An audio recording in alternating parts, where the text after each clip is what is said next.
Have you noticed classes full but no students or had financial aid troubles? You have a ghost at your campus. What kind of ghost? A ghost student. Ghost students are fraudulent students and AI bots that have been stealing financial aid from real students.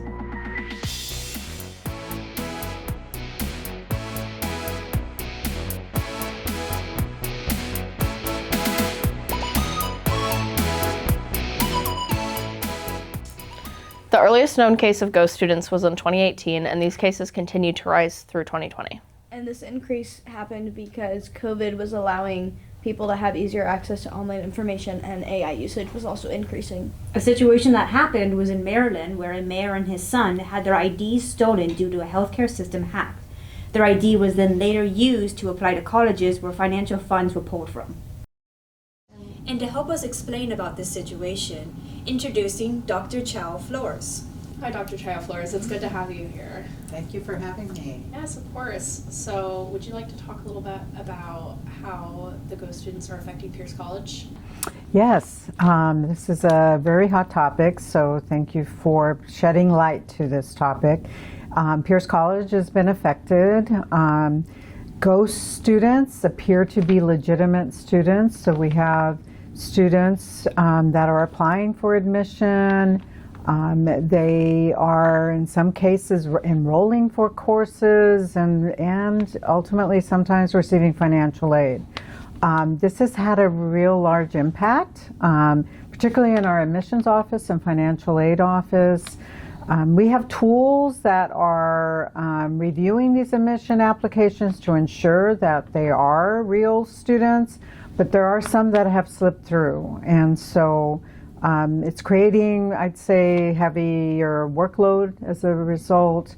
We've seen some significant increases in the number of applications we've received, which is great. This is exciting, but it's also that added component of we need to make sure that they're real students. And so has had an impact, definitely. So while yes, having that many students coming in and applying sounds wonderful, we've heard that there's going to be now like a $30 admission fee to enter into college. Is that going to be like pressed on all students? Yeah, great question. And it is something that we really weighed very carefully because of that reason alone. This is actually a strategy that many institutions have implemented for the reason, because of ghost applications. When there is no admission fee, it's just so much easier to supply information on an admission application. And this $30 admission fee will require some additional information up front. So we know that this is not going to be an absolute deterrent, because we know that some may be using fraudulent credit cards. So we're still going to be using other methods. So, but in answer to your question about the concern for students who can't afford that $30 admission fee, we have designed a step that if students cannot afford it, they need to just let us know. We're also working with high schools for students who maybe a counselor knows about. So we're collecting names from other sources, not just from the student themselves, and going through a process to confirm. But we do anticipating waiving that $30 admission fee. Again, we're really just trying to assess, are you a real person? And if you're a real person, then yes, we want you not to have this additional barrier to enroll at Pierce College. Are there specific ideas for the waiving? Yes, and I'm trying to recall where we settled, I guess. My understanding is we're trying to reduce it to the minimum, so not requiring confirmation of income. That wasn't something we're really interested in embedding. Some schools do that. Sometimes that's, for example, free and reduced lunch, you know, if you're a high school student receiving that. But my understanding is that staff really want to make it as easy as possible, and it's more of, I can't pay the $30. Could I receive a waiver? So there's going to be something that we have to do in the system to trigger that waiver has happened. But no, I think we're trying to keep it as low key or low barrier as possible. So, other than the $30 fee, how do you see this affecting Running Start students in the future? Yeah, great question. Our Running Start students complete an application, as we all know. And I'd say, simply because with Running Start, there's more legitimacy, if that makes sense. We know these students are coming from our local high schools. I would have to check in with staff, but I don't think we've had ghost students that are Running Start. Does that make sense? I think it's other types of students. And a lot of that is because of that high touch. We're communicating with guidance counselors. Running Start students have to submit other paperwork or confirmation of the courses they're enrolling. So, when you say impact, not as students at Pierce College. However, when our Running Start students graduate, they often are transferring to other schools. I'd say that's where they're potentially, going to be facing this as well. Other schools have been receiving fraudulent applications. It's not just Pierce, other community colleges, but the four-year institutions are as well. And so they've implemented similar measures. They have an admission fee. They may be we use what's called Bank Mobile. Bank Mobile is a partner with our financial aid process in that they issue refunds. And so I wouldn't be surprised if a four-year school that Running Start student might be considering also has that additional step. Is there any recommendations you could give to Running Start students or any students for what they can do to protect themselves? For those who may not know, April is Financial Literacy Month, which financial literacy is very broad in terms of just understanding your finances is on a personal level. And one of the things with financial literacy that's become even more so critical is the topic around identity theft and how one can protect themselves against that. So there's all U.S. citizens, I guess, you might say, everyone living in this country has a right to a free credit report. So this is something that I encourage all individuals to do. You can get one per year. There's four major credit bureaus that all information runs through in the U.S. specifically, and it checks all of those 3 or 4 and gives you a printed out report. I just did this. I put it on my calendar once a year. So it gives you a listing of all recent. Checking your credit is always a great way to just make sure that it matches what your activity is. Did you apply for that credit card? What names, are being used that match up to yours. That's another way.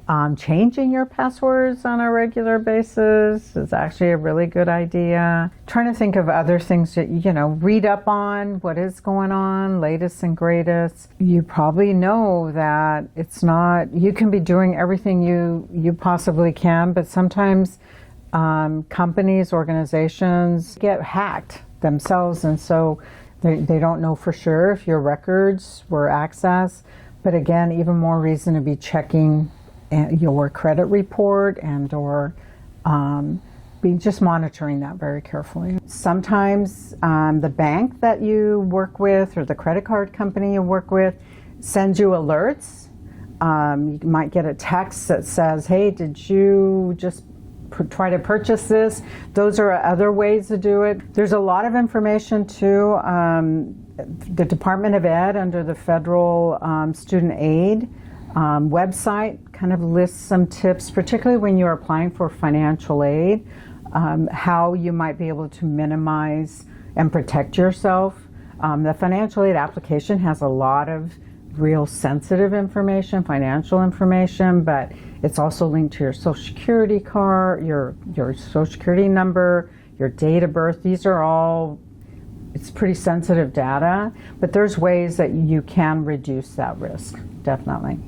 So kind of going back to how you're talking about different online sources, what are some of the risks of online applications? Good question. You know, I know I pause as a consumer when I'm being asked for my social security number or my date of birth, because I know there are things out there that are happening. And with the introduction, and I know it's been around for a while, but artificial intelligence, it's just made it so much more, I think, powerful to be able to get to your data. So trying to identify ways where you can keep your personal identifiable information and passwords separate from, and or find different ways to capture that information, I think is really important. So just encouraging, being as informed as you can be. So touching on kind of the sabotaging students part and a lot of how these ghost students are going to be really negatively impacting future generations of students. What does that kind of look like especially for Pierce College specifically? You know, I think institutions, and particularly institutions of higher education like Pierce College, we're going to be trying to figure out how we can ensure, that we're protecting not necessarily the institution, but other students. I mean, I mentioned earlier, it takes a lot more time to process an application. That just means our staff can't spend the time and energy with students and families who are wanting just general questions, or real students and families who are wanting support. As Pierce College students, you already know that you need to enter a system, and you receive, there's what they call multi-authentication, and I'm missing a word there, MFA is what I recall. So that we'll continue doing. Bank Mobile, I mentioned that. That's our financial partner we have, that they have ways of detecting if an application or a person or ghost students are what they are. And I'll be honest, I'm not sure what goes into that, but there's some verification that's happening. Federal financial aid, this is another area. The federal government is, of course, wanting to ensure that ghost students aren't receiving financial aid that should be going to other students. And so they're building in measures as well. And so there's further authentication that we have to do to confirm that you are in fact the student that's applying for financial aid, receiving financial aid. So my sense is that that's just going to continue. If anything, hopefully strengthen that process. Spoke with the president recently.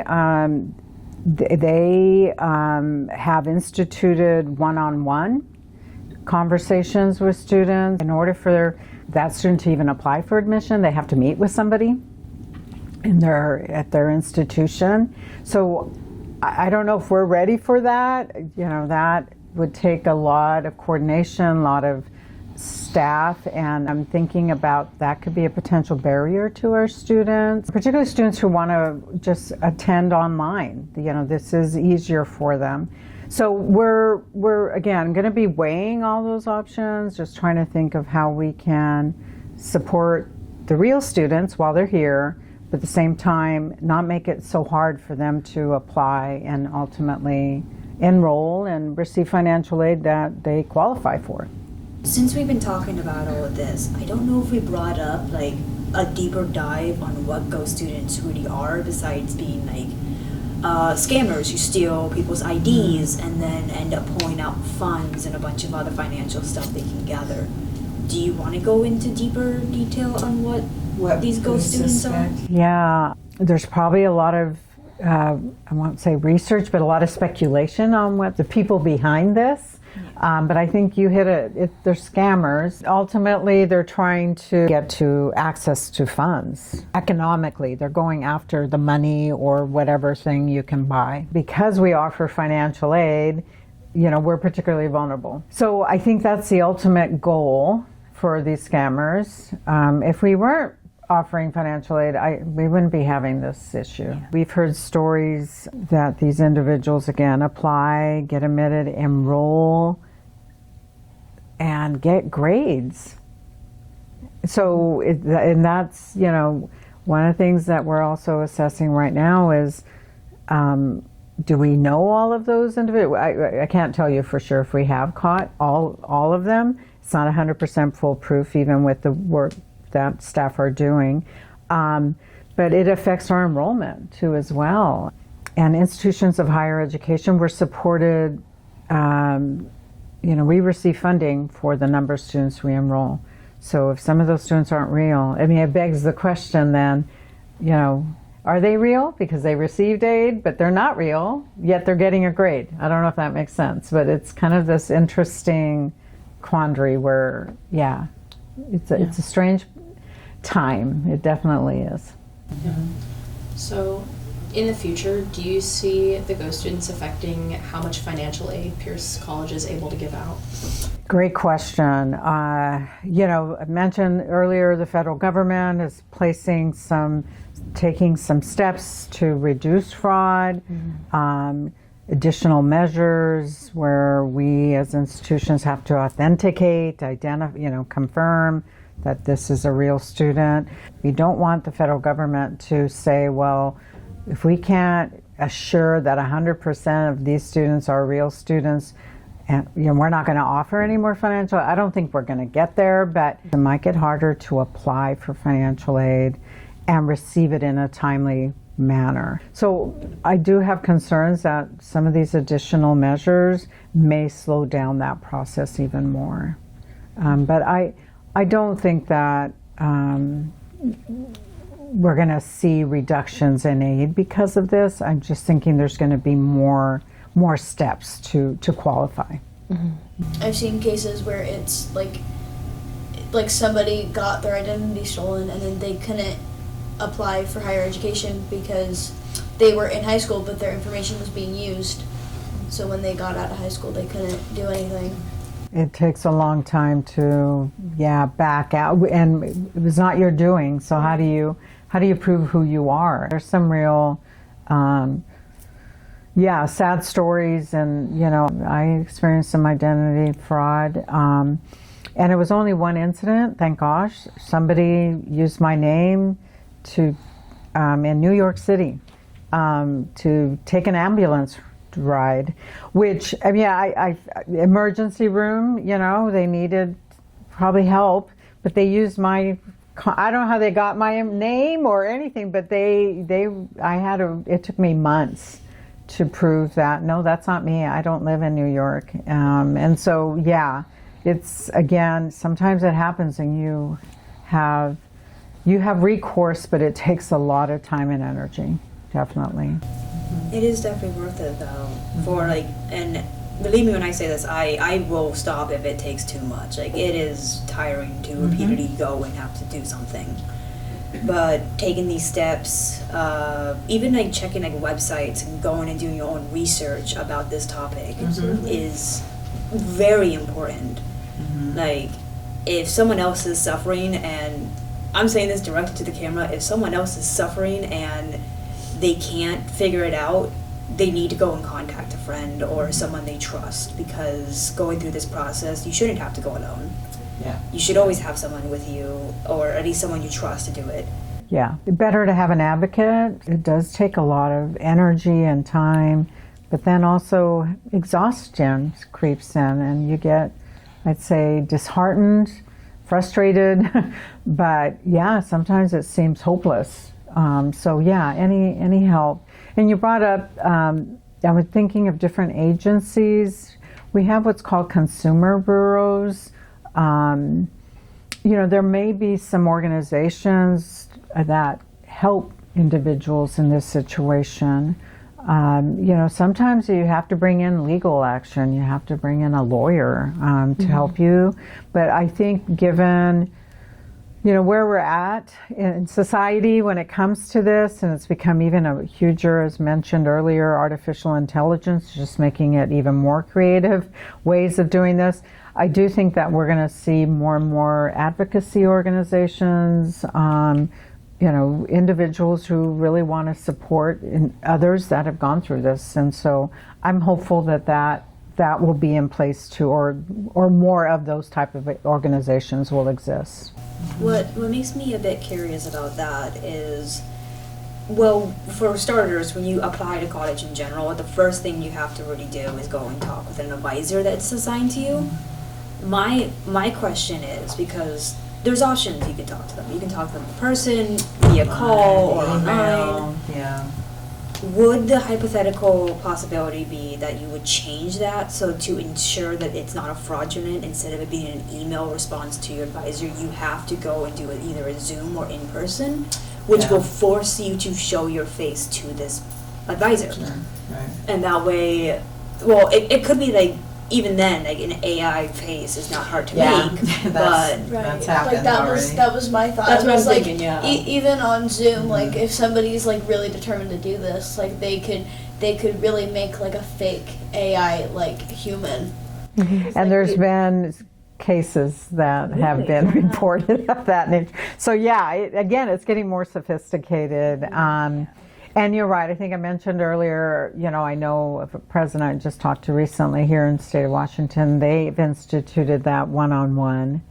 But even if it's a real person, how do I know that's really Parker, and that's like the hardest thing too, because I thought that would be a great idea, but like you said before, not a lot of people can come in person to go do it. A lot of people prefer doing online, especially since we went through like COVID and everything, and everyone found out like it's so much better being away from other people. Yeah, and not everyone could have the transportation to be able to get here and meet with an advisor. Yeah, and ease of convenience, in many ways. I mean, so again, it's that drawback of how do we do this in a way that it isn't going back.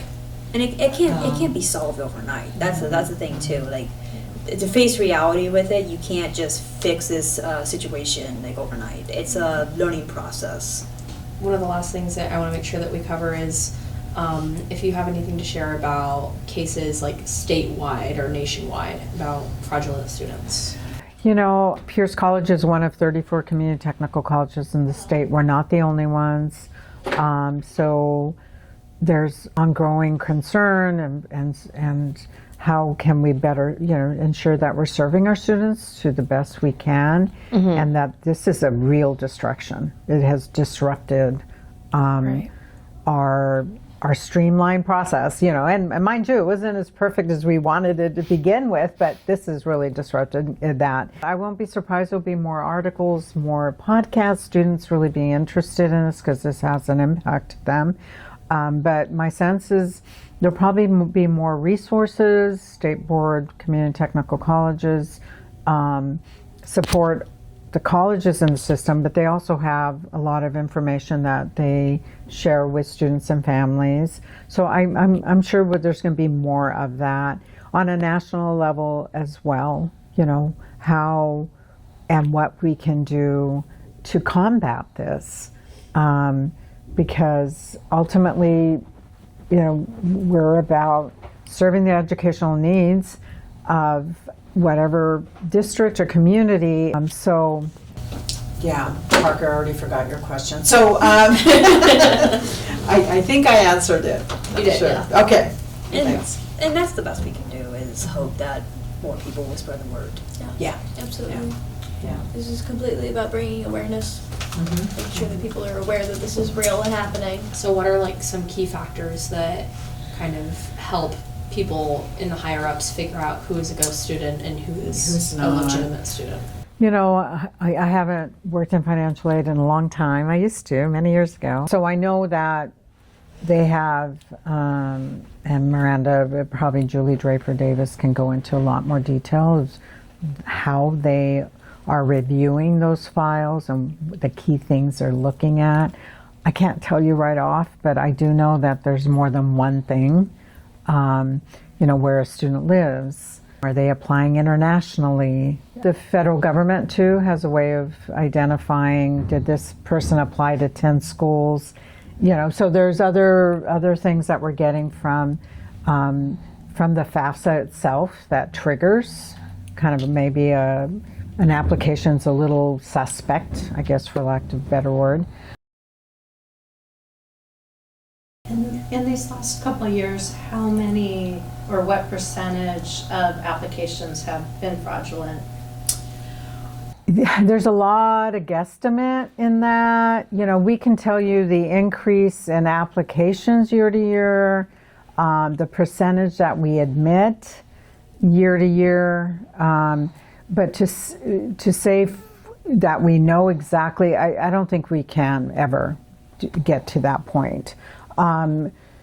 We know it's significant, just based on the number of applications we've received. And again, I think Pierce is the best school ever and wherever, but the likelihood that 50% increase, something's not right there, that type of thing. And so we don't have an exact percentage because, again, it's done in steps. And sometimes these students enroll, they get grades. How do we confirm that? After the fact is a lot harder than doing it up front. So that's why we're putting so many measures up front, because to us, that's preventing a lot of other work later. When you start thinking about the financial aid packages that those students are receiving, my understanding was Pell Grants was a large part of those financial aid packages. Usually it is, particularly at community and technical colleges. Yeah. Why would that be? FAFSA's capture income. If a student doesn't need to submit additional documents for verification. Not all students are 100% verified, although I think that's a measure that we may see in the future. If you think about these students, and again, these aren't real students, they know maximum amount of financial aid is certain grants, and Pell Grant is one of them. It is the grant program that supports our neediest students. So when they apply for financial aid, I'm pretty sure they're probably very aware of what the threshold is to receive maximum Pell. It's not hard to figure out. It's all on our website, maybe not directly on our website, but on the Federal Financial Aid website, Federal Student Aid. It shares information about if you have this kind of income, you can expect kind of this amount of aid. The Pell Grant is the program that is the highest need. And so it's actually easier than, of course, getting a student loan. Student loan requires additional documentation, signature, promissory notes, all these additional steps. And I'd say most of the scammers behind this, they're of course aren't interested in that. So, question. How have the impacts looked like so far with the Pierce College community, and what might be some of the things that have happened before that are directly impacting the current students, if they are related or if they are friends and they share that information, and if there's any system or source of information that Pierce College is giving to remind students that these are the things that they need to be aware of? Great question, because there was fraud happening before this more recent last 2 years. For example, we admit students, and usually you apply, there's an admittance right away. In that process, we call it admittance. We saw a decrease in admitting students, but because we had thousands and thousands more applications that we knew were fraud.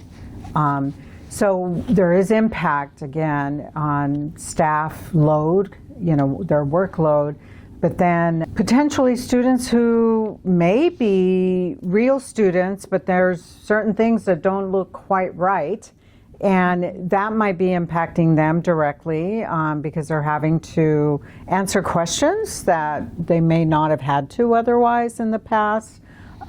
So there's that impact.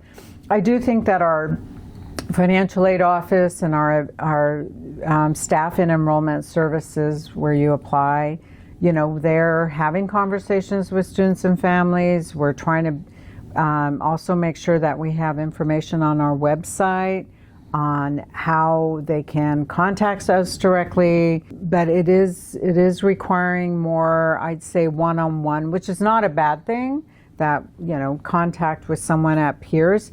But again, doing it in a way that we can support the volume and also make it easy. I mean, because doing things online is what everyone does. So how do you do that and still balance that with being responsive and making sure that you are actually talking to a real person?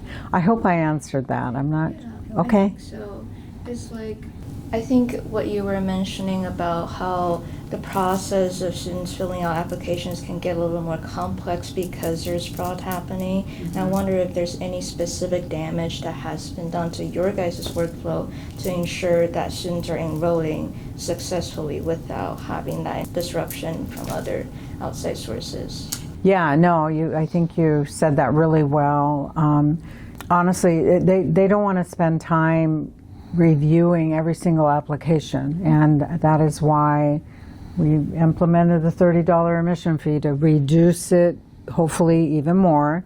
But again, we know that's not still going to be enough. We're going to have to still use tools like Bank Mobile. Again, I mentioned earlier, we're not the only college that's dealing with this. So we're working really closely with the State Board of Community Technical Colleges, and they're trying to also find ways that and take measures that will support our work. One of the things that we do, for example, is once we identify a ghost application, we put a hold on it, identify it so it doesn't come through our system again, or if it does, we know, wait a minute, that's not a real person. But we want to be able to share that information with other colleges.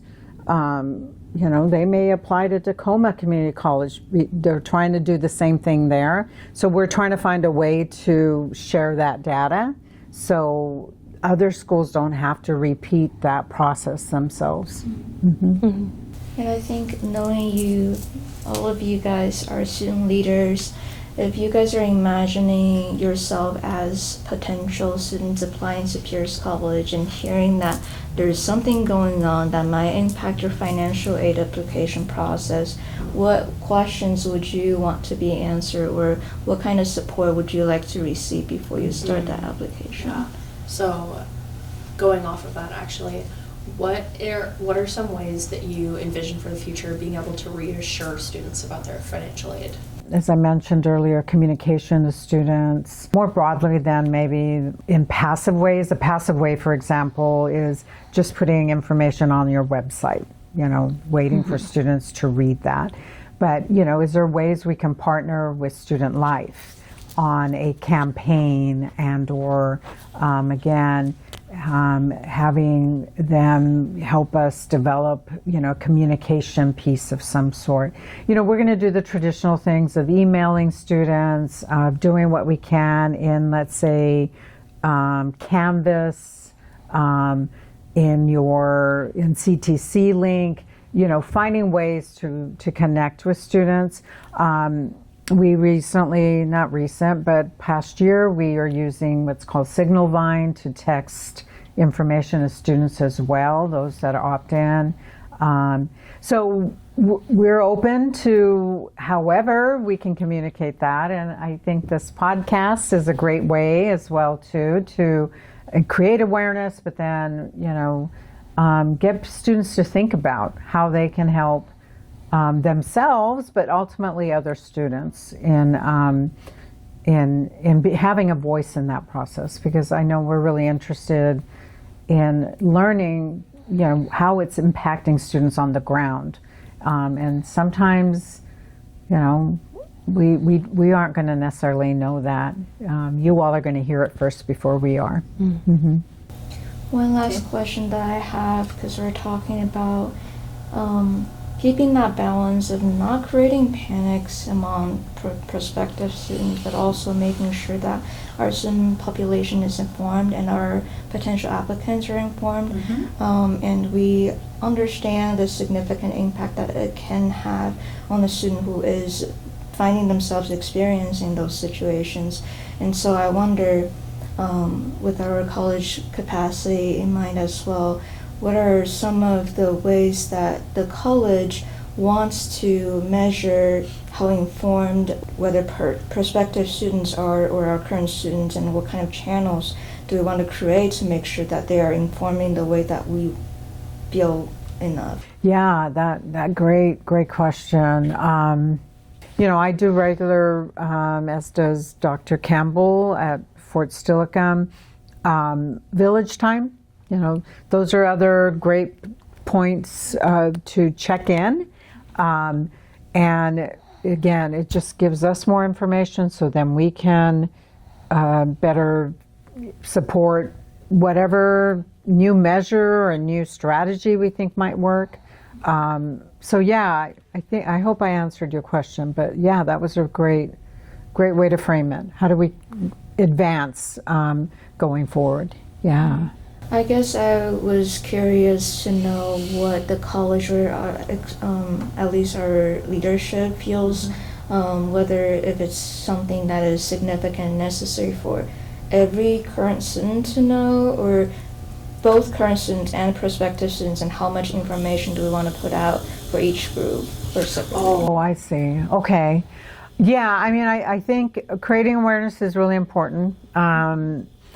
To both current and incoming. We know our financial aid office has been really deeply impacted, and so we're considering some potential new staffing as a result. And this is coming at a time where, budget cuts are being experienced by all colleges in the system. So know that we're prioritizing however we feel, is best to support that direct service to students in better ways.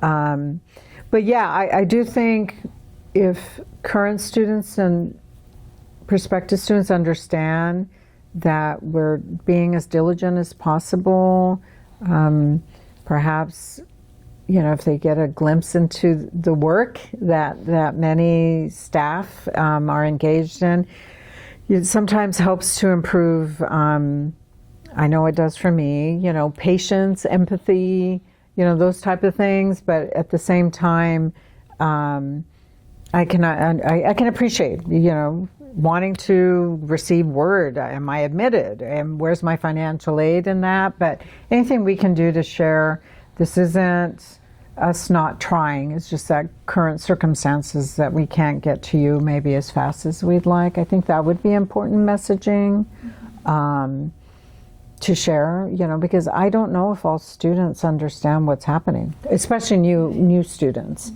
Especially, a high school student, their information, that's a great question. I don't know what's happening in K through 12.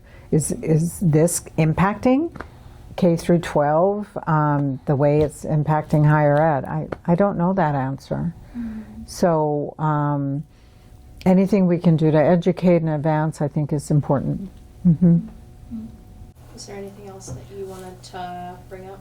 No, just thank you for having me and for doing this. I think this is, again, a really important topic, and the more our students are aware of what's happening, it just, helps them better prepare not only for their time here at Pierce, but in the future if they choose to go elsewhere. That this might still be definitely an issue even then. So this is really great. Thank you for doing this. We appreciate you being here. Of course. Thanks for having me. Cut. Links to all of the resources mentioned in this video will be linked in the description below. And make sure to check out our Instagram and our website at pcdpinnacle.com. Don't forget to like and subscribe on this YouTube channel and follow us for more. Thank you for listening.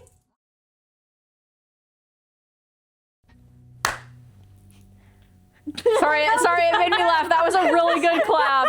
That was such a good clap. Sorry. Okay. That clap was really good. It made me laugh. I have to do this with my dog all the time. Okay. Okay, ready? Rose, No I more humbly laughing. apologize. Sorry, Ted and Rose. Parker to Ted and Rose, please forgive us. Editing team, apologies. You want to clap us in this time? We could have a minute-long blooper of just us saying sorry, Ted and Rose. Add that to your list. Add that in the list, please. Add that to the count. Add it. Okay. Okay. Should I clap? Actually, troubles. You may have a ghost at your campus. Wow. I knew I was gonna forget that part. You just need to say like, oh, you have a ghost at your campus, and you come to their places for the Ghostbusters. What are ghost students? Yes. Yes. Yeah. Yeah. Like the Peanuts parents. Yeah. We're adults now.